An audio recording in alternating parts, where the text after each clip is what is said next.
Boa noite. Boa noite. O No Alvo é um programa realizado pelos alunos do terceiro ano noturno de jornalismo da Universidade Estadual de Londrina. O objetivo é entrevistar personalidades da cidade.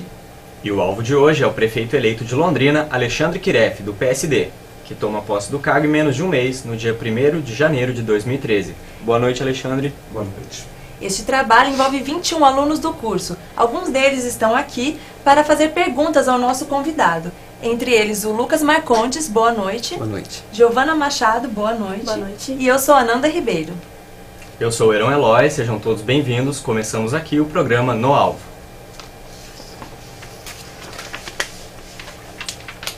Bom, Alexandre, para começar, uma notícia do jornal Gazeta do Povo, do dia 21 de outubro, dá conta da intenção do Gilberto Kassab de unir o PSD ao PP, o que aqui em Londrina ocasionaria no mínimo uma situação incomum, né? Haja vista que foram o partido dos dois candidatos que foram ao segundo turno. Tendo isso em mente, eu gostaria de perguntar o que o senhor acha que o PSD tem de diferente em relação aos demais partidos.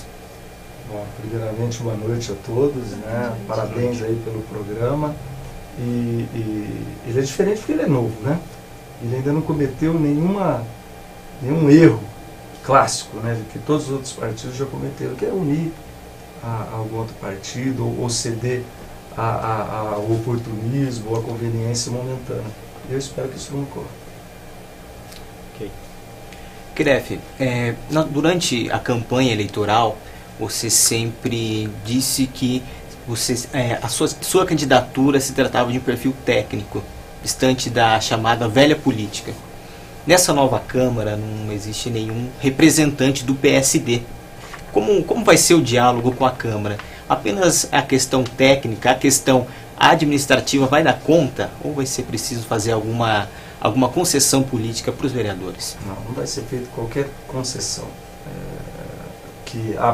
Porque todo o processo eleitoral ele foi formatado em torno das nossas convicções. E eu sempre disse que não haveria espaço ou concessão a qualquer conveniência. Isso se estende também ao relacionamento com a Câmara. Então nós vamos sim ter um relacionamento profícuo em busca de resultados em favor de Londrina, mas sem praticar aquela velha política, sob hipótese alguma. Já conversei com todos os vereadores e eu estou muito bem impressionado com a postura que eles tiveram nessas conversas. Eu entendo que a Câmara de Vereadores deve ser uma casa independente. Eu acho que acredito que o relacionamento deva ser institucional e em torno de projetos. É essa a nossa proposta que foi vencedora nas urnas e assim que nós vamos proceder. Até porque a Câmara de Vereadores, uma das principais atribuições é fiscalizar o Poder Executivo. Então é fundamental que essas duas casas tenham independência, um relacionamento institucional respeitoso, e assim que nós vamos conduzir. Eu não tenho nenhuma preocupação com relação ao relacionamento. Eu acho que é um preconceito que o cidadão tem, e aliás, baseado em fatos aí que evidentemente induzem esse preconceito. Porque a história induz a gente a acreditar que somente esse é o caminho possível do relacionamento entre o Executivo e a Câmara de Vereadores, aquele caminho do toma lá da cá, do fisiologismo e das concessões. Mas nós vamos mostrar que existe sim o respeito institucional e o respeito principalmente ao cidadão e ao eleitor.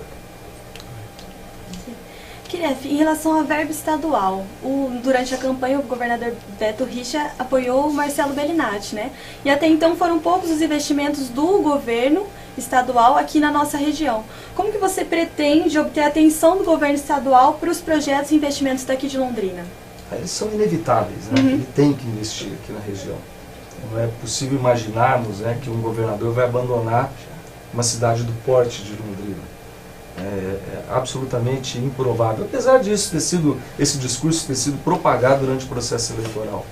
Eu não consigo imaginar, por exemplo, o governador abandonar a capital do estado. E ele perdeu a eleição na capital do estado também. Então aquela mesma preocupação que o governador do estado do Paraná terá com a capital, com certeza terá aqui em Londrina, até porque ele foi muito bem votado aqui nas últimas eleições. Ele é londrinense e, assim, por ironia do destino, meu amigo de infância, né? Então nós nos conhecemos há 35 anos e fomos colegas contemporâneos do Colégio Bucimas, onde eu estudei, na época chamava primário, né? Os primeiros anos da minha educação foram lá. Nós temos um relacionamento cordial e amistoso. Eu respeito a opção eleitoral dele, é evidente que ele tomou aquele caminho, mas isso aí já é página virada, agora é trabalhar em favor de Londrina. Okay.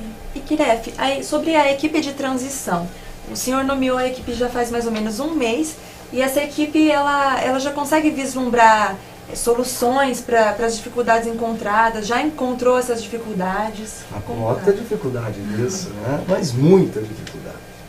Então, o momento, até o final dessa semana, é de diagnósticos.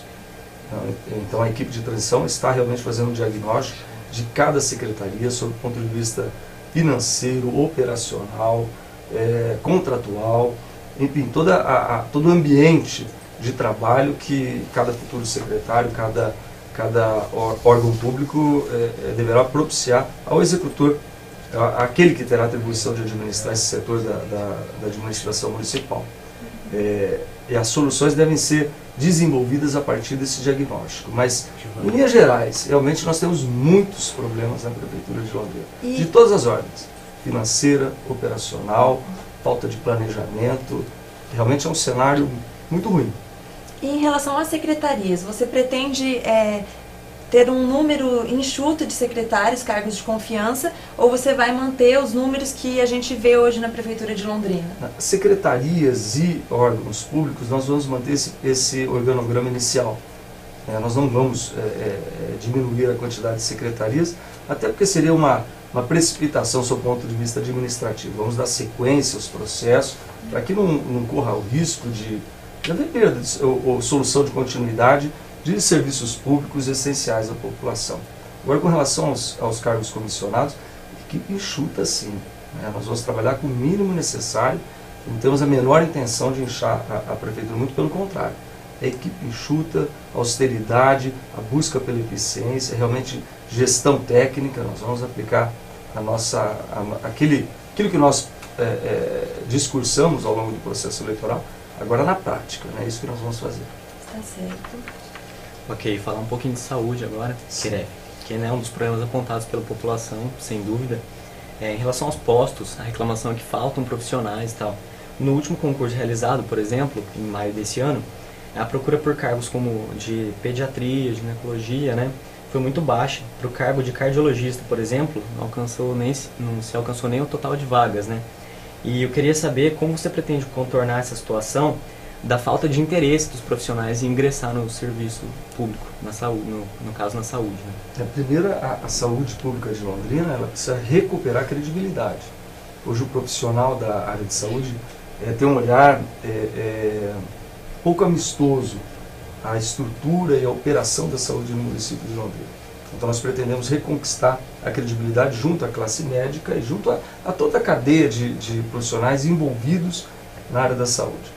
Com relação à quantidade de profissionais da área de saúde que faltam ao sistema, nós estimamos em algo em torno de 830 profissionais da área de saúde. Esse é o déficit de profissionais, entre médicos, enfermeiros, auxiliares de enfermagem, agentes públicos de saúde. O impacto orçamentário, valores do ano passado, de outubro do ano passado, de 38 milhões de reais. Quer dizer, realmente um impacto orçamentário importante. Nós vamos ter que reordenar as finanças do município, reorganizar as finanças do município e avançar sim. Nós precisamos oferecer, contratar novos profissionais e readequar os vencimentos. Esse é o único caminho. Mas antes disso, nós precisamos reorganizar os processos internos, recuperar a credibilidade e se fará através de um planejamento de curto, médio e longo prazo que o próximo secretário deverá implementar. Ainda no tema de saúde, eu gostaria de chamar um VT com o repórter Eric Lopes sobre o Centro de Zoonoses. A construção do Centro de Zoonoses de Londrina foi proposta do ex-prefeito Barbosa Neto em 2010 e até então o caso não está resolvido, devido a uma série de complicações durante o processo e que deixou como resultado uma construção no Parque João Milanês, que está sem uso. Nossa pergunta é não só sobre a construção do novo Centro de Zoonoses, mas também o que fazer com esse prédio já construído, levando em consideração todos os aspectos ambientais envolvidos. Eu posso emendar? Na verdade, essa questão do Centro de Zoonoses é um problema antigo.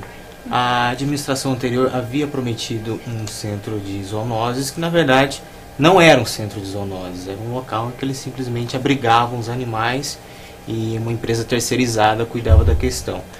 Maringá, se eu não me engano, já possui um centro de zoonoses. Eu quero saber do senhor quais são os planos da administração para a instalação desse centro de zoonoses aqui em Londrina. Essa questão realmente é antiga. Eu fui visitar a solução paulistana, né, para essa questão. Eu estive em São Paulo há 2 semanas e, entre outras visitas, eu visitei o Hospital Público Gratuito Veterinário de São Paulo. Que é o primeiro, né, de São Paulo e que faz um serviço que as pessoas muitas vezes confundem com o trabalho do Centro de Zoonoses, né? Mas que é atender os cães, os animais domésticos de proprietários de baixa renda que porventura necessitem de assistência veterinária e também animais de rua que sejam atropelados e que necessitem de um auxílio. Vem funcionando muito bem, muito bem.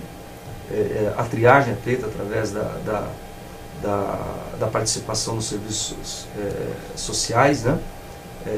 Estão inscritos nesse serviço, as pessoas têm direito ao uso, mas realmente foi muito bem sucedida a experiência. Com relação ao centro de zoonose, que não se trata absolutamente de um ambiente de assistência veterinária propriamente dita, os centros de zoonose mais modernos, eles têm mudado o seu perfil, né?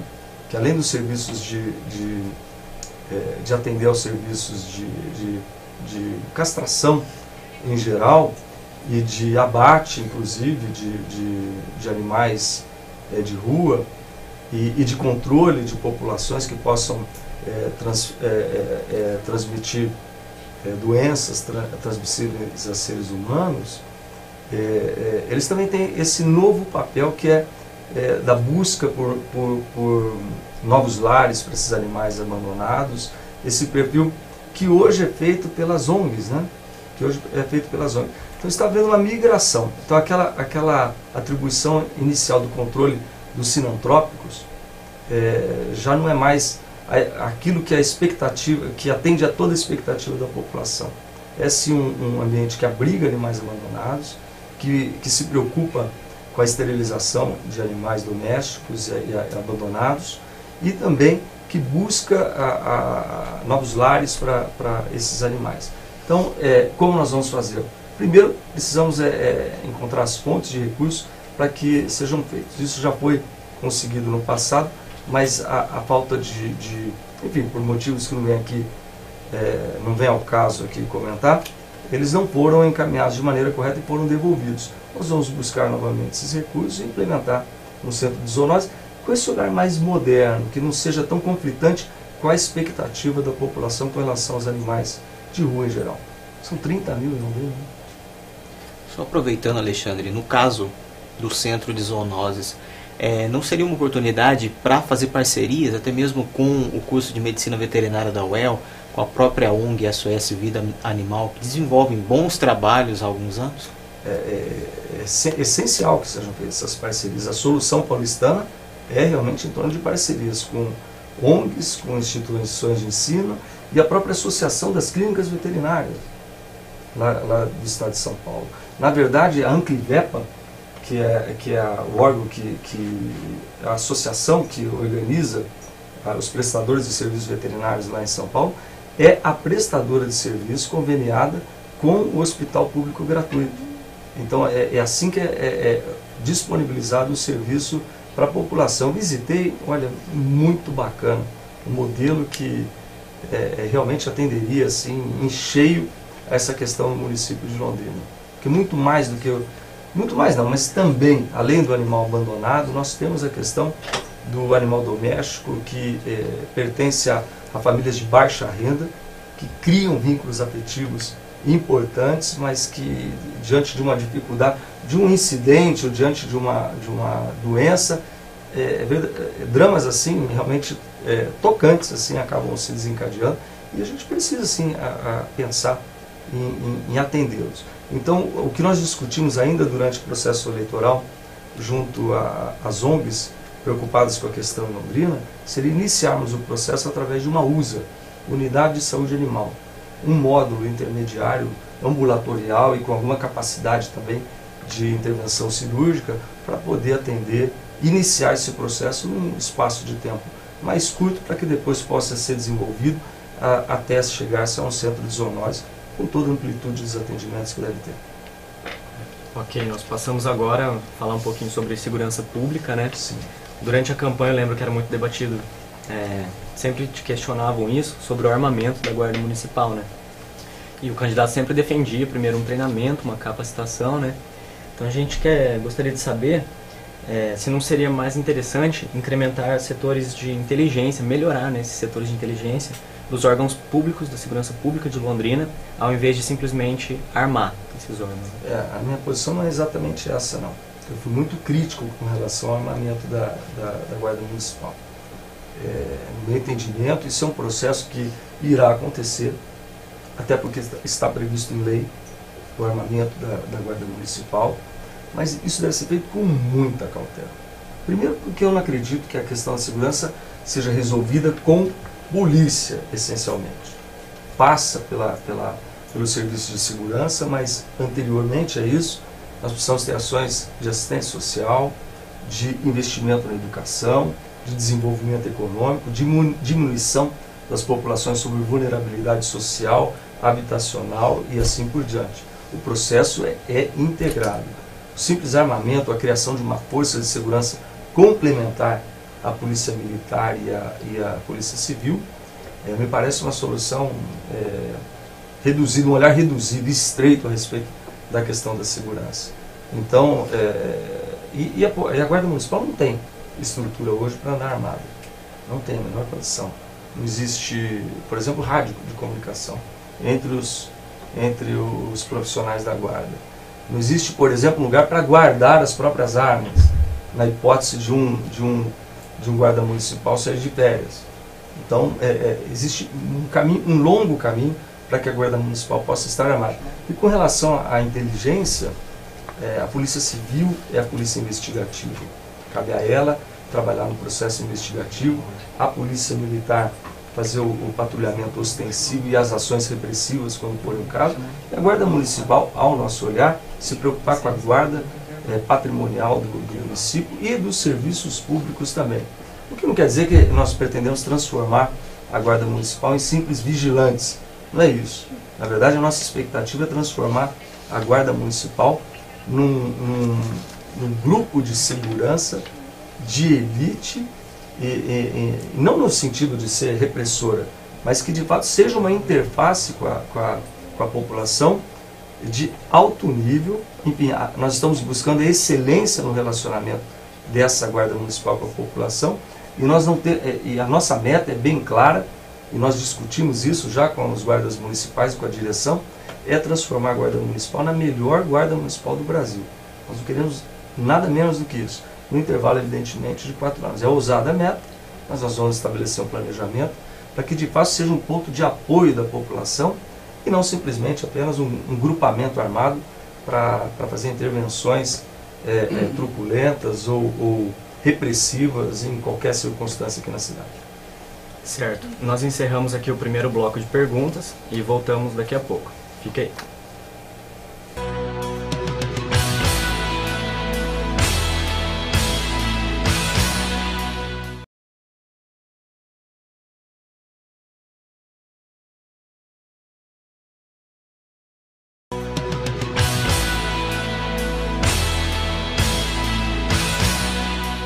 Estamos de volta com o No Alvo, recebendo aqui o prefeito eleito de Londrina, Alexandre Querefe.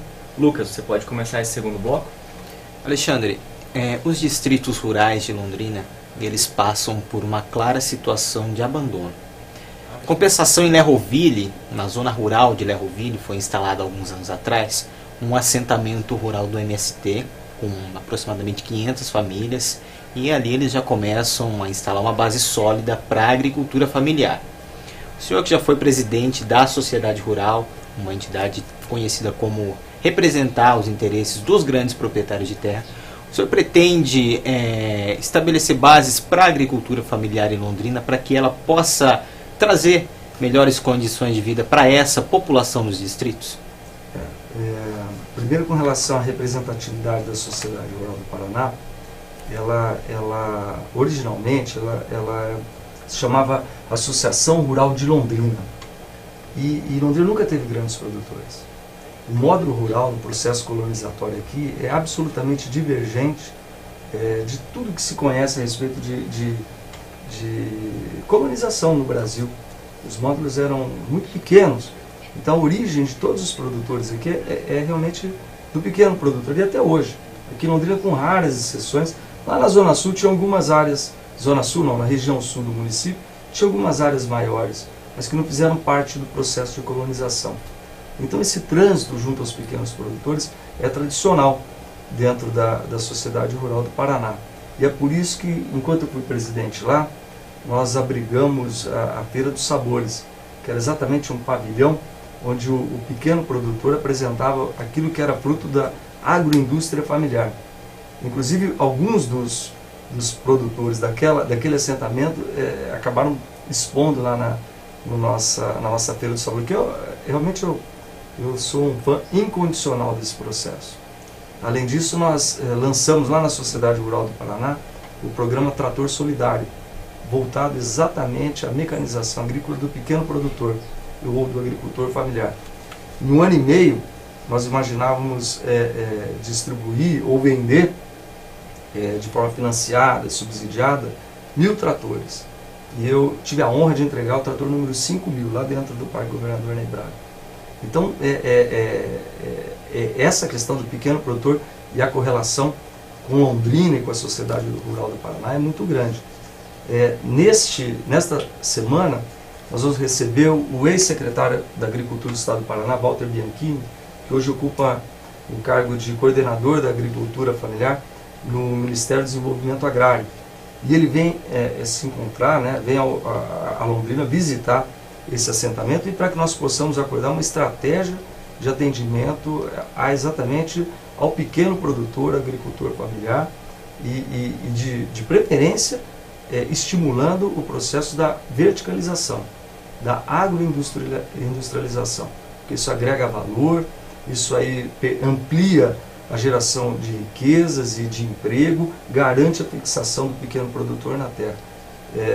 Aliás, a primeira emenda que nos foi apresentada por um parlamentar, já entregue em nossas mãos, foi uma emenda do ex-governador, do senador Roberto Requião, dirigida exatamente ao Ministério do Desenvolvimento Agrário para ser aplicado aqui em Londrina em atendimento aos pequenos produtores. Nós vamos sim cuidar e oferecer as condições para o pequeno produtor ter a sua dignidade garantida, a sua cidadania preservada. Em relação ao tema da educação, principalmente a rede municipal de ensino daqui de Londrina, nós sabemos que a educação foi marcada por uma série de insucessos nos últimos anos, algumas polêmicas. Para citar alguns exemplos, a questão dos livros que foram considerados racistas, o ensino integral que nunca teve real efetividade, algumas polêmicas em torno da compra do material escolar e dos uniformes também. E nas últimas semanas também tivemos um problema com transportes para os estudantes da zona rural. Então, quando assumir o governo, quais vão ser as primeiras ações que o senhor pretende tomar para dar um novo rumo nessa área tão importante que é a educação? Primeiro, a população, ou a imprensa, todos nós, temos a primeira impressão é de que a saúde talvez seja o serviço público mais deteriorado da Prefeitura de Londrina. Porque é onde há a interface mais intensa entre a população e o poder público. E a prefeitura. Mas se colocarmos uma lupa, na minha opinião, a educação de Londrina talvez seja onde nós temos os maiores desafios. Realmente são muito grandes. Você citou uma série de problemas que, evidentemente, já fazem parte do passado. Nós vamos ter que reconstruir. A atual secretária da Educação, ela se comprometeu a apresentar-nos um plano emergencial para, inclusive, atender ou abrigar as crianças que não têm salas de aula para frequentarem o 5º ano. Não existem. O pessoal esqueceu de construir 79 salas de aula para abrigar as crianças do 5º ano, que é absolutamente previsível. porque o anúncio de que o município iria assumir o 5º ano criado, né, recentemente não, há 5 anos, isso aí é de conhecimento público há muito tempo. E infelizmente não houve nenhuma atitude, nenhum planejamento. Nós não temos 79 salas de aula. Então, a solução encontrada, o que nos parece que será apresentada pela atual secretária como uma atuação emergencial, de fechamento de laboratórios de informática, de bibliotecas, substituição dessas áreas por espaços para abrigar alunos, empréstimo de salas de aula das estruturas estaduais, enfim, um cenário realmente catastrófico e que nós vamos ter que reconstruir com planejamento, uma ação emergencial para poder garantir o mínimo de condições de estudo para as crianças aqui de Londrina e, na sequência, intervenções se faz com dinheiro, não é com palavras, tem que haver investimento e todo mundo sabe que as contas públicas do município de Londrina não são as mais favoráveis, nós vamos ter um ano dificílimo em 2013 e essa é a má notícia, né? A boa notícia é que, numa escala de prioridades, estão saúde e educação, né, em primeiro lugar. Então nós vamos dirigir os investimentos nessa área para que o mais rapidamente possível nós possamos reestruturar esses 2 serviços públicos que são absolutamente essenciais e que jamais poderiam ter chegado nas condições que se encontram hoje. Ok. Nós temos agora uma pergunta da nossa repórter Ângela Ota. Vamos assistir. Cidades vizinhas como Arapongas e Apucarana aumentaram a tarifa do ônibus para R$ 2,25. Aqui em Londrina, a prefeitura banca parte do valor dessa tarifa, o que corresponde a R$ 600 mil por mês. A prefeitura, desde setembro, não vem repassando esse subsídio para as empresas e o presidente da Metrolon já pediu um estudo de reajuste das tarifas. Kiref, o senhor concorda com esse subsídio e já sabe se no ano que vem teremos recursos para mantê-lo? Há possibilidade de aumento na tarifa do ônibus? Bom, primeiramente, foi pago, viu? O subsídio foi pago. Recentemente, o atual prefeito acabou viabilizando o pagamento desse subsídio. A segunda questão foi com relação à possibilidade de aumento da tarifa.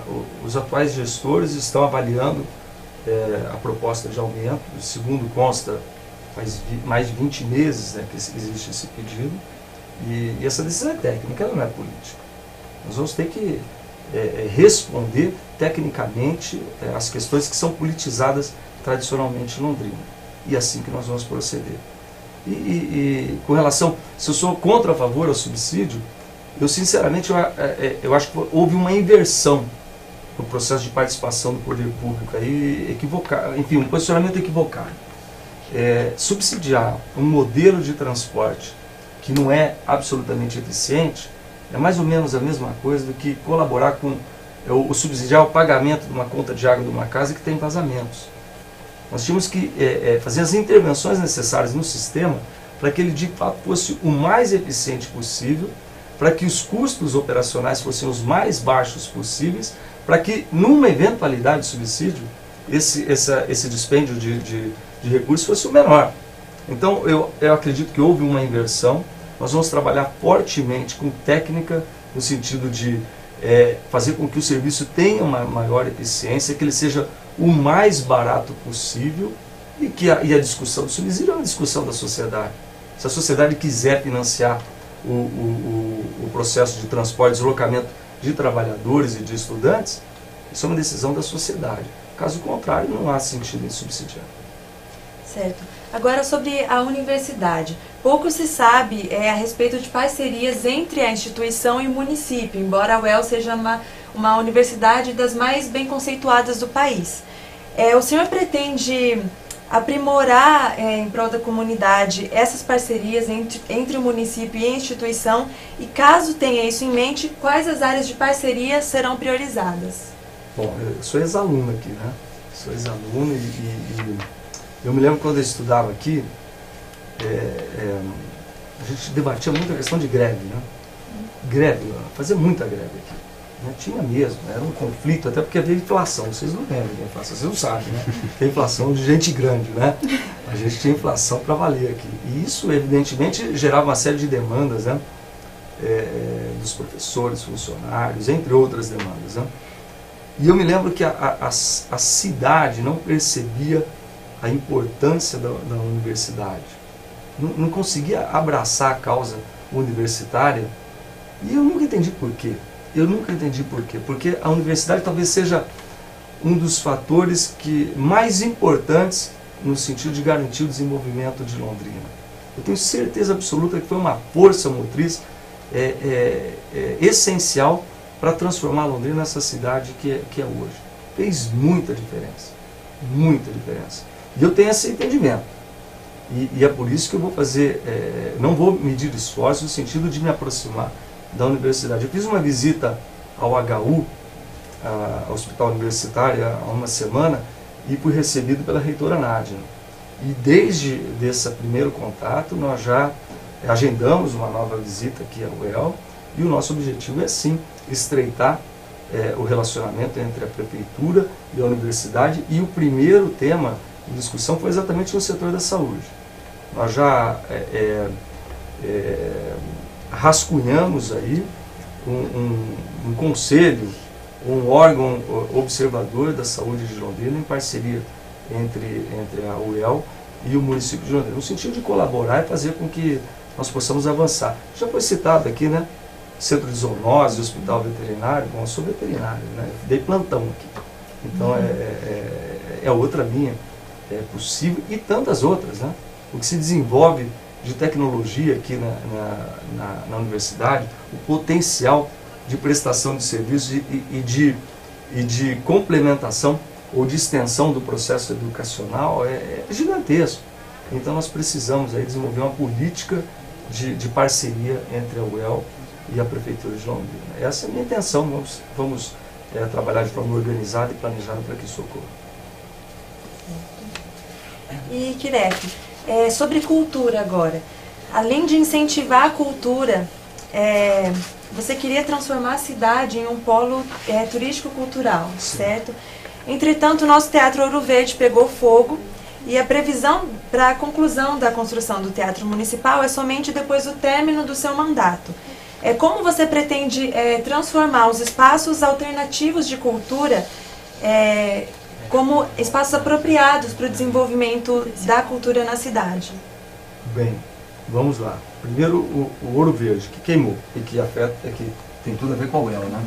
É patrimônio da UEL. Eu conversei com o governador Beto Richa, ele já autorizou o início das obras e todo o desenrolar do processo, porque vai repassar os recursos para a reitoria.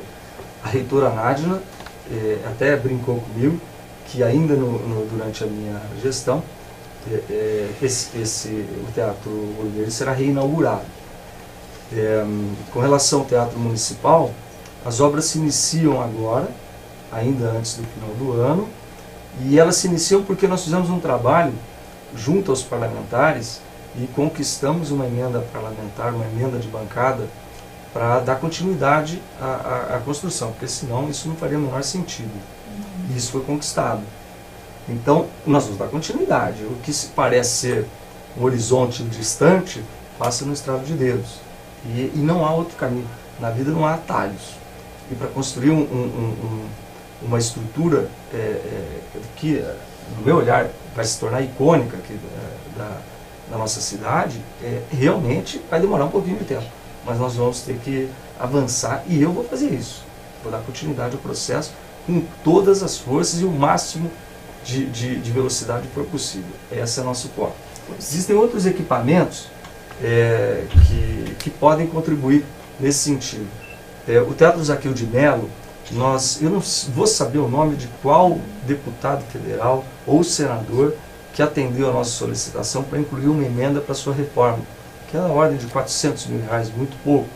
O próprio Colégio Mãe de Deus inicia agora um processo de construção de um mini centro de convenções, inclusive com um teatro muito interessante. Mais um equipamento que pode fazer parte desse complexo cultural londrinense. Então nós temos alguns caminhos aí, e a criatividade, a capacidade de realização dos organizadores desses festivais é realmente fantástica, e é por isso que nós temos, eu chamo assim com a maior tranquilidade, Londrina é a capital nacional dos festivais, não tem dúvida alguma com relação a isso. Nós vamos dar continuidade aos festivais, vamos implementar o turismo cultural aqui em Londrina, nós vamos desenvolver pacotes turísticos para que as pessoas se desloquem a Londrina para consumir a cultura londrinense, que é praticada ou produzida ao nível de excelência, realmente destaque nacional e internacional. E nós vamos fazer isso, é possível, acredito nisso, vamos planejar e executar. Então o senhor pretende formar esse polo turístico, cultural, mesmo com esses espaços alternativos, que até então eram alternativos. Mas isso não é uma exclusividade de Londrina.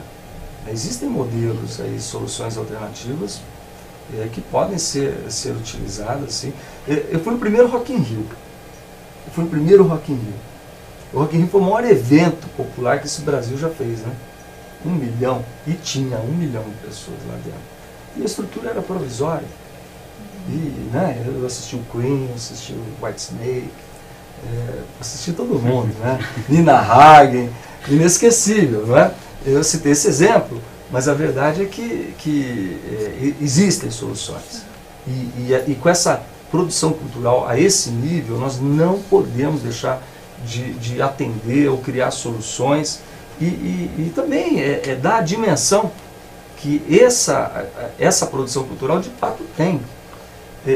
No meu ponto de vista, eu vou citar o Filho, tá? O Filho é muito mais festival de teatro do que o Festival de Cinema de Gramado é Festival de Cinema. Do seu ponto de vista da curadoria. Ele realmente tem conteúdo, ele tem intensidade, ele tem história. Mas por outro lado, eu não vejo as pessoas pegarem um avião e virem para Londrina para assistir exclusivamente o Filho, mas vejo as pessoas tomarem essa decisão para ir a Gramado. Então, nós precisamos desenhar isso aí, precisamos valorizar. E de maneira respeitosa ao processo cultural, evidentemente, não pode haver qualquer interferência, mas existe esse caminho, nós vamos, junto com os protagonistas do movimento cultural londrinense, dar esse encaminhamento, sim. Ok. Bom, ainda teríamos muitas questões de Londrina para tratar, né? Mas se a gente fosse fazer isso, ficaríamos horas aqui. A gente agradece a presença do novo prefeito de Londrina, Alexandre Quiref, do PSP.